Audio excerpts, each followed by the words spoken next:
So hello everyone, स्वागत है आपका आईसीटी वर्चुअल क्लासेस में। और शुरू करते हैं आज फिर से फिजिक्स का सेशन। तो जैसे कि अब हम शुरू करने वाले एक बहुत ही इंपॉर्टेंट टॉपिक जिसका नाम है लाइट, यानी कि प्रकाश के बारे में अब हम जानेंगे। ठीक है, तो प्रकाश क्या होता है? प्रकाश बहुत ही इंपॉर्टेंट भी है आप लोगों के लिए। क्यों? क्योंकि अब जैसे जैसे आप हायर क्लासेस में जाएंगे तो ये ना चैप्टर आपके लिए बहुत इंपॉर्टेंट होता जाएगा। ठीक है, तो लाइट के बारे में रिलेटेड जितनी भी बातें होंगी, यानी कि प्रकाश से रिलेटेड जो भी बातें होंगी, हम उनको बहुत बेहतरीन तरीके से चर्चा करेंगे। तो मैं चाहता हूं सभी के सभी इन चीज को लिखना भी शुरू कर दे।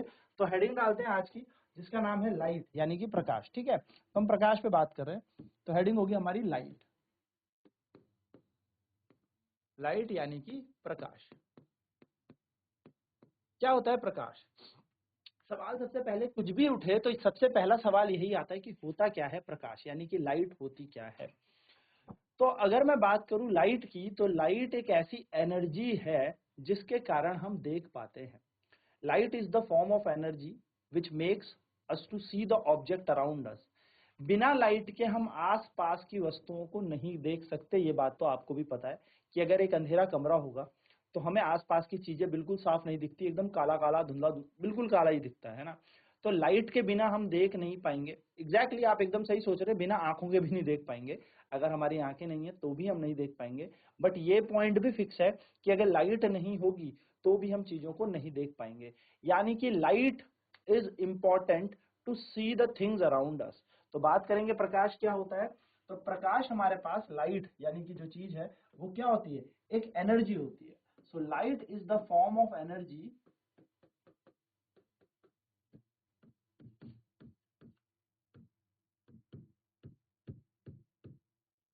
which makes या which enables us to see the object around us।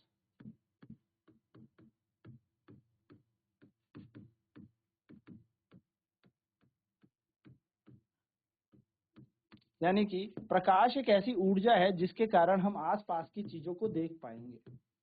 तो प्रकाश क्या है? प्रकाश एक ऊर्जा है। पहले तो ये दिमाग में रखना कि ये एक ऊर्जा है, एनर्जी है, जिससे या जिसके कारण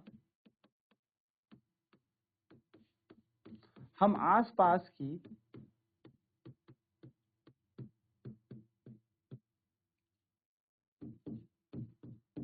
चीजों को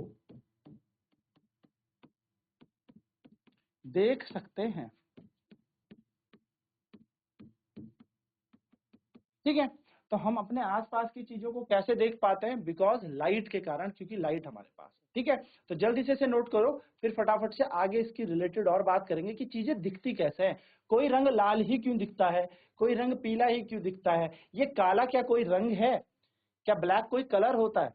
हम कहते हैं मेरा फेवरेट कलर ब्लैक है, पर मुख्य कारण यह है कि क्या कोई काला कलर होता है? काला रंग ही नहीं होता। इस पे भी चर्चा करेंगे। ठीक है, व्हाइट जो हमें दिखता है क्यों दिखता है, तो हम कलर्स पे बातें करेंगे कि कलर क्या होता है, कैसे होता है।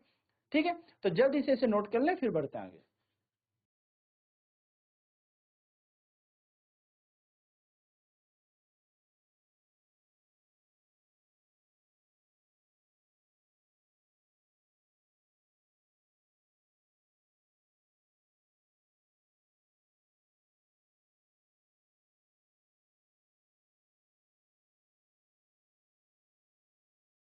ना बात करते हैं कोई चीज हमें दिखती कैसे है ना भाई। आपने कहा सर कि लाइट जलती है तो लाइट हमें दिखता है।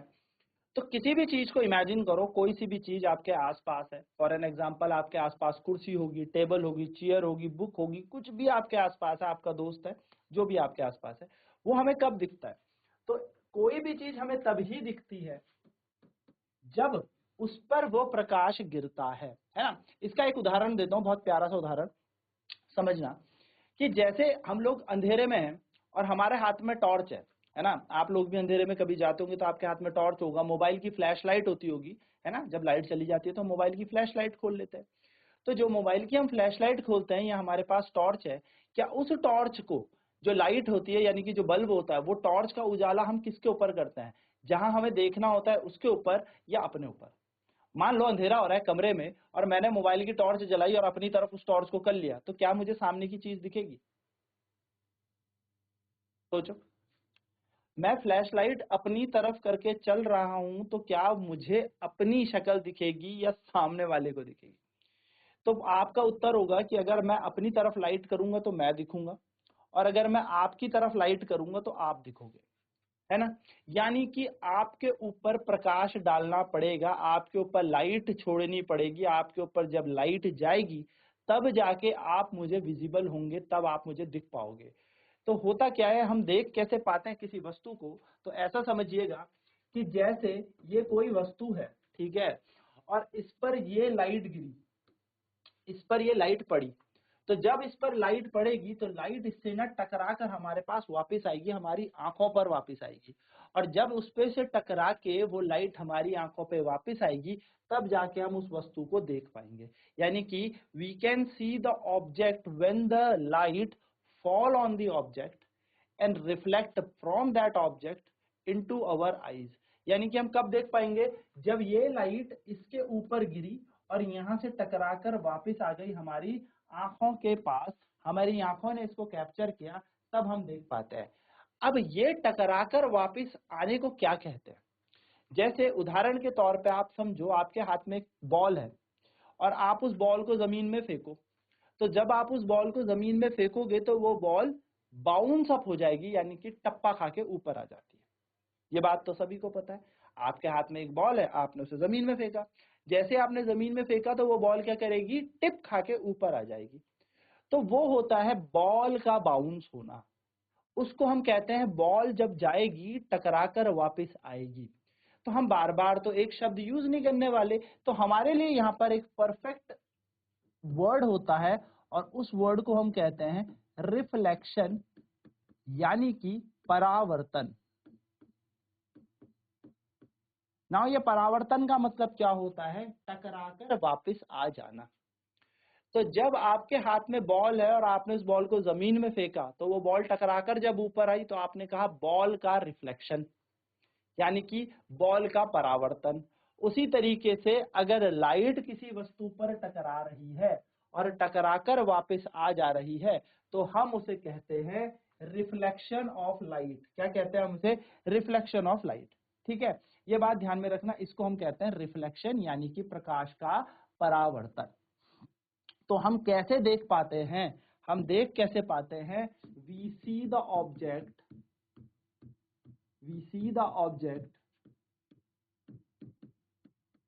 because of reflection of light।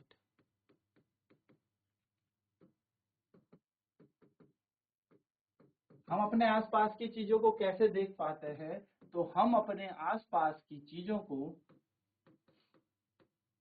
हम अपने आसपास की चीजों को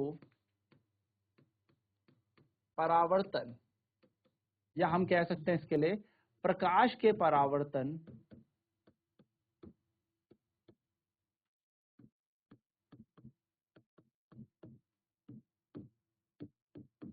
के कारण देख पाते हैं। यानी कि अगर रिफ्लेक्शन होगा तो ही हमें चीजें दिखेंगी, रिफ्लेक्शन नहीं हो रहा तो हमें चीजें नहीं दिख रही। आप एक इमेजिन और करो, देखो कई बार ऐसा होता है ना, आप लोग जब कभी किसी दुकान में जाते हो तो उसने कांच का एक शीशा लगाया होता है दरवाजे में, तो हमें लगता है कुछ दरवाजे में है ही नहीं और हम ऐसे देख रहे होते हैं, फिर एकदम से टकरा जाते हैं दरवाजे से, क्या रे यहाँ पे तो कुछ है। यानी कि उसमें हमें आर पार दिख रहा है, जब आर पार दिख रहा है तो कोई रिफ्लेक्शन नहीं हो रहा, यानी कि कोई परावर्तन नहीं हो रहा, तो हमें ऐसा लगता है यहाँ पे कोई दरवाजा है ही नहीं, यहाँ पे तो कोई शीशा है ही नहीं। लेकिन जब जाते हैं तो एक्चुअली वहां पर होता है, फिजिकली वहां पर एक शीशा होता है। तो अगर रिफ्लेक्शन हो रहा है, किसी चीज पे लाइट टकराएगी और टकराकर वापस आएगी तो रिफ्लेक्शन होगा, और रिफ्लेक्शन यानी कि परावर्तन के कारण आप चीजों को देख पाओगे। तो हम अपने आसपास की चीजें किसके कारण देख पाते हैं, मुख्यतः रूप से हमारे पास प्रकाश का परावर्तन होता है। प्रकाश के परावर्तन पे अभी हम चर्चा और करेंगे कि इसको बोलते क्या है, बट ये बात समझिएगा, लाइट का टकराकर वापस आ जाना, प्रकाश का किसी चीज से टकराकर वापस आ जाना, उसे हम रिफ्लेक्शन ऑफ लाइट, प्रकाश का परावर्तन कहते हैं।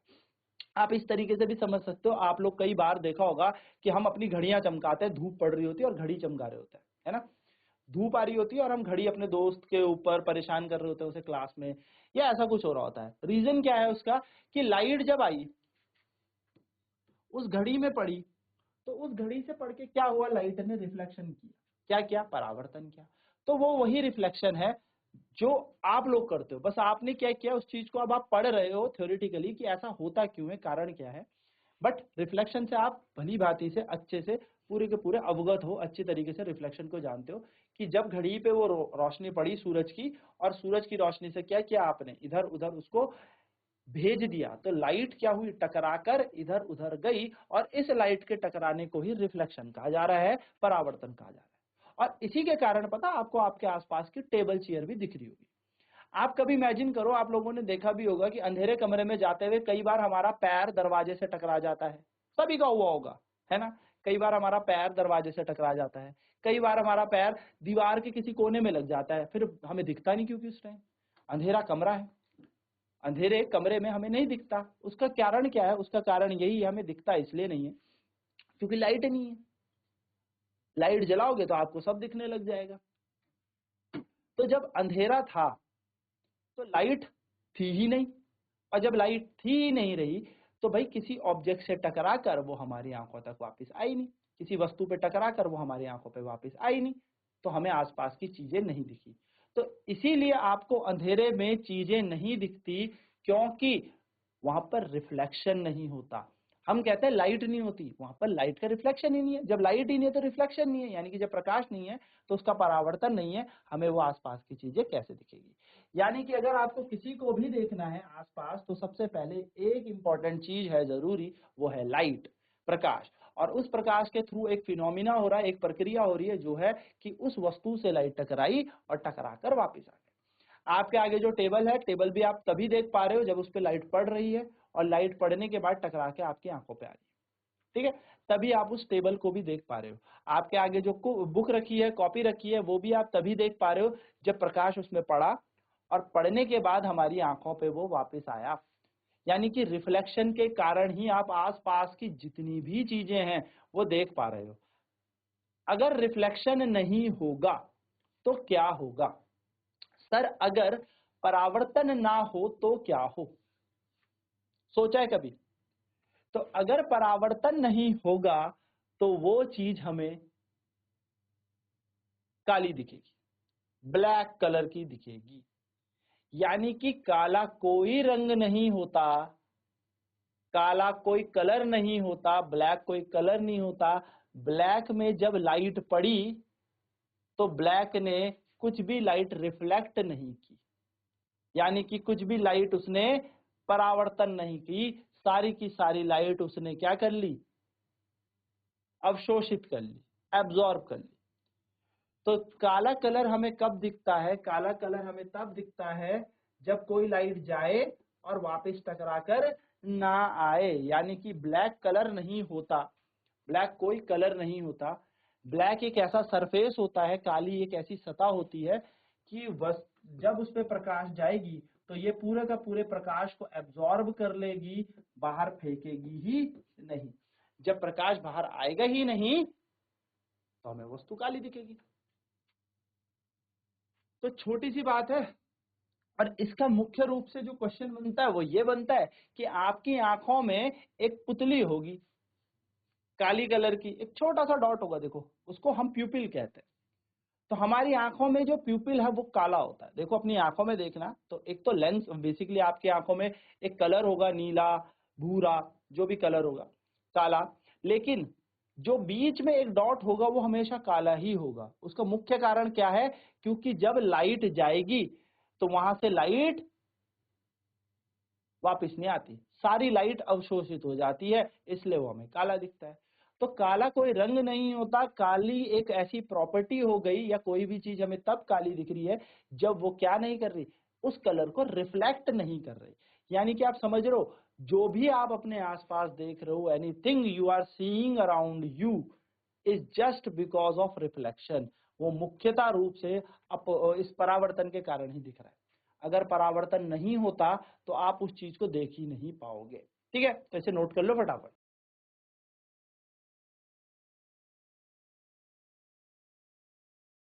तो रिफ्लेक्शन क्या होता है, बात करेंगे रिफ्लेक्शन की। तो हमने अपने 7th क्लास में भी पढ़ा था पॉलिश सरफेस क्या होते हैं क्या नहीं होते, तो मैं थोड़ा सा उस पर भी डिस्कशन कर लेता हूँ। तो बात करेंगे रिफ्लेक्शन ऑफ लाइट की, कि रिफ्लेक्शन ऑफ लाइट है क्या। इतना तो हम समझ गए कि लाइट का टकरा कर वापिस आ जाना है ना। तो प्रकाश का परावर्तन क्या होता है, प्रकाश का परावर्तन क्या होता है, तो हम कहेंगे the sending back of light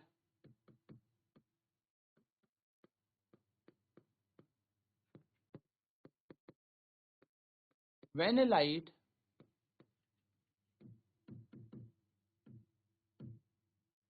strikes a surface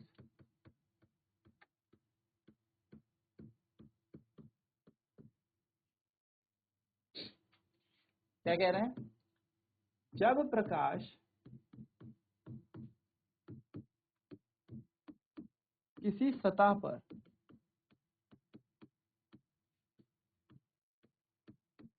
गिरता है और वहां से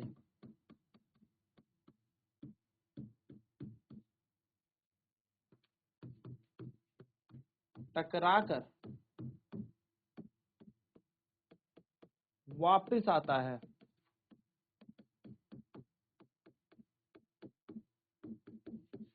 तो प्रकाश द्वारा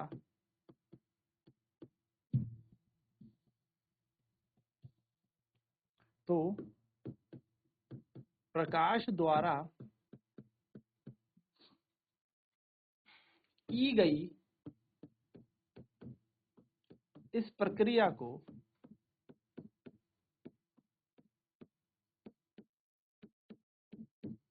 प्रकाश का परावर्तन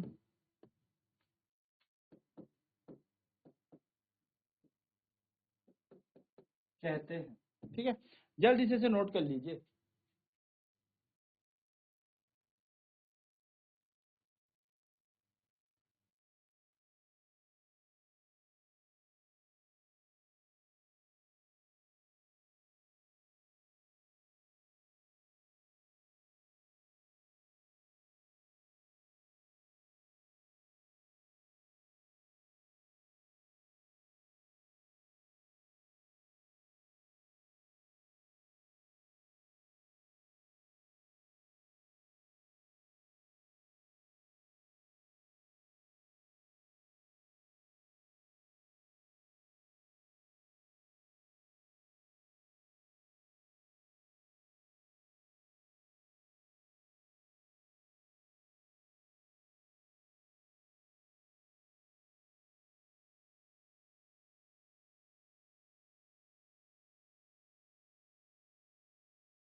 अब यहाँ पर होता क्या है परावर्तन में, तो परावर्तन के लिए देखो यहाँ पर मैंने सतह लिखा है ना, the sending back of a light strikes a surface.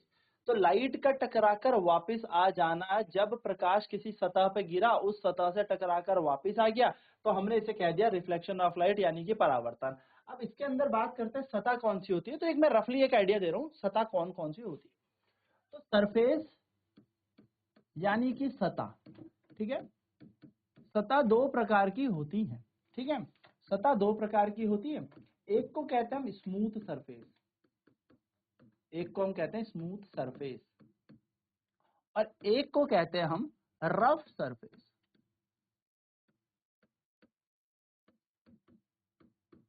ठीक है, एक को हम क्या कहते हैं स्मूथ सरफेस और एक को हम कहते हैं रफ सरफेस, यानी कि एक हो गई हमारी चिकनी सतह और एक होती है हमारी खुरदुरी सतह।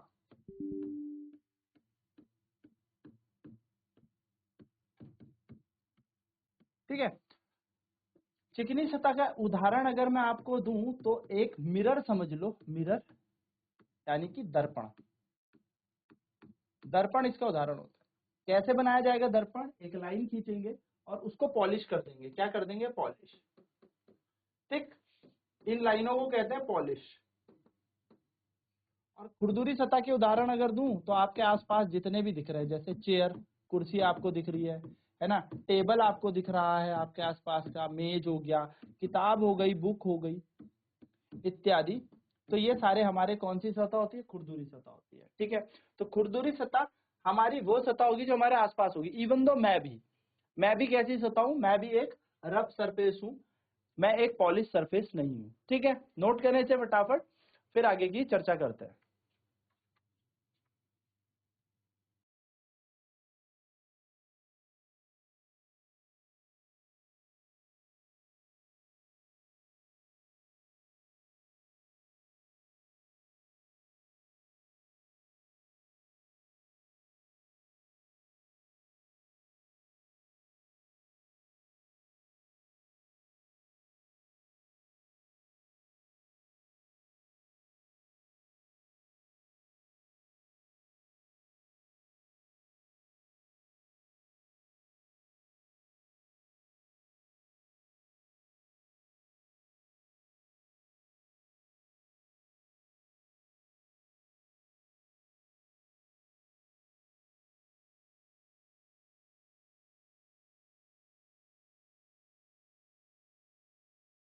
सो सरफेस हमारे पास दो तरीके के हो गए, एक स्मूथ सरफेस हो गया, एक रफ सरफेस हो गया।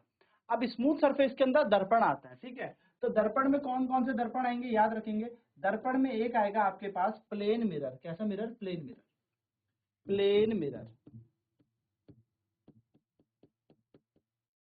जिसको हम कहते हैं समतल दर्पण। एक हमारे पास आ जाएगा कॉनकेव मिरर, यानी कि अवतल दर्पण। देखो दर्पण के प्रकार होते हैं, ठीक है। और एक होता है हमारे पास इसी तरीके से कॉन्वेक्स मिरर, यानी कि उत्तल दर्पण। ठीक है, जल्दी से नोट कर लो।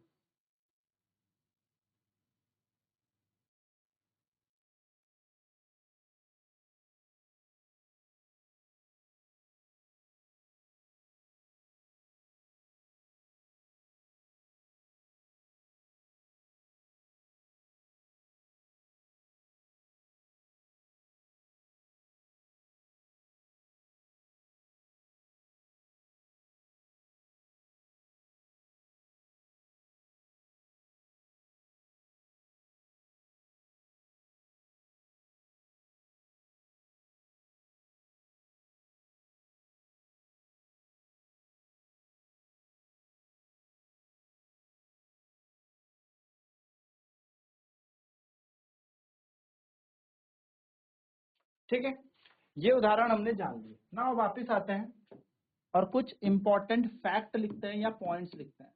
सम पॉइंट्स रिलेटेड टू रिफ्लेक्शन। परावर्तन से जुड़े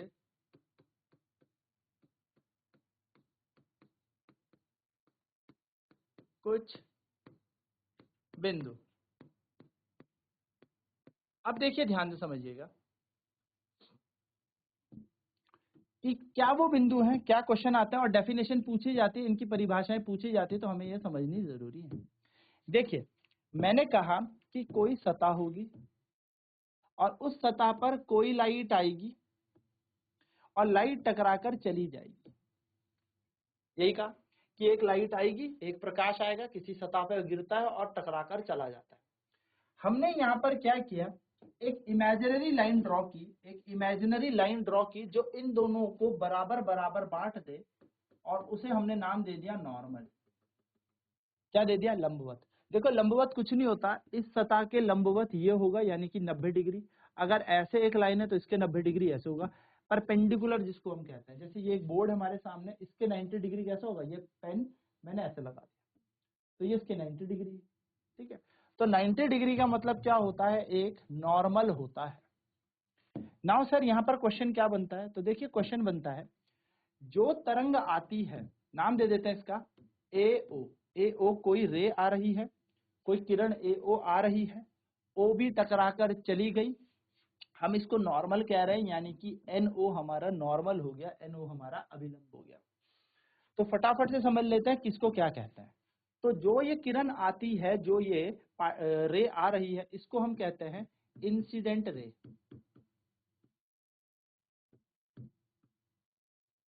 आपतित किरण।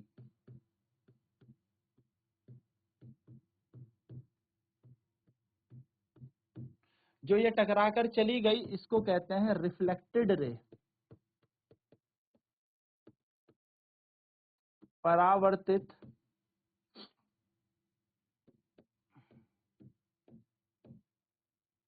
किरण। ठीक है, और जो ये NO है इसको हम कहते हैं नॉर्मल, यानी कि अभिलंब। ठीक है, नोट कर लें से फटाफट, फिर इनकी डेफिनेशन चेक करते हैं।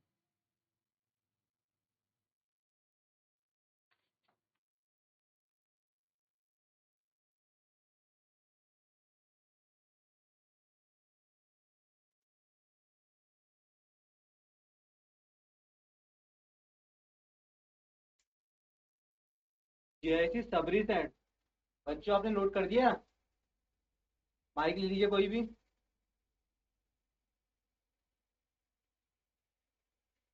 जैसी सबरी सेट, बच्चों आवाज आ रही है?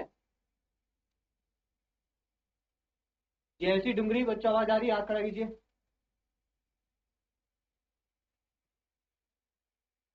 जैसी डुंगरी।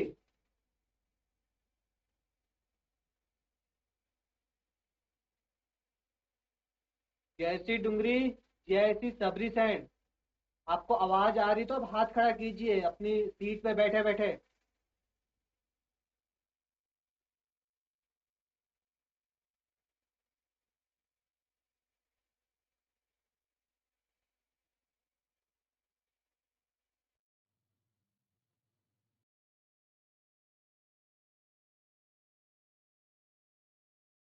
ठीक है, तो जो ये इंसिडेंट रे होती है, ये आने वाली किरण होती है, और जो ये टकरा कर चली गई इसको रिफ्लेक्टेड रे कहते हैं, परावर्तित किरण कहते हैं। अब एक चीज याद रखिएगा, अभिलंब और आपतित किरण, यानी कि इंसिडेंट रे और नॉर्मल के बीच जो एंगल बनता है उसको इंसिडेंट एंगल कहते हैं। ठीक है, आपतित कोण, और रिफ्लेक्टेड रे और नॉर्मल के बीच, यानी कि इस परावर्तित किरण और अभिलंब के बीच जो कोण बनता है इसको कहते हैं रिफ्लेक्टेड रे आर। ठीक, ये बात ध्यान में रखना। तो एंगल आई क्या होता है, एंगल आई को हम कहते हैं इंसिडेंट एंगल,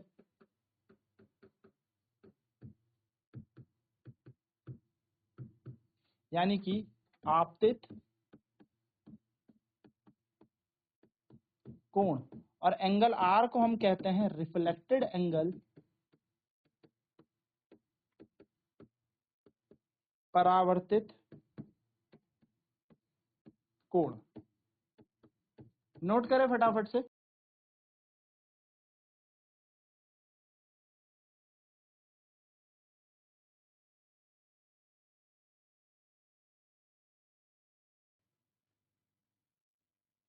तो आज की क्लास में हमने रिफ्लेक्शन के बारे में जाना, हमने जाना परावर्तन क्या होता है, परावर्तन के कारण ही हमें चीजें दिख पाती हैं। तो आईसीटी वर्चुअल क्लासेस में जुड़ने के लिए धन्यवाद। अब आगे इसकी चर्चा करेंगे कि कैसे रिफ्लेक्शन टेक्स प्लेस करता है। तब तक धन्यवाद।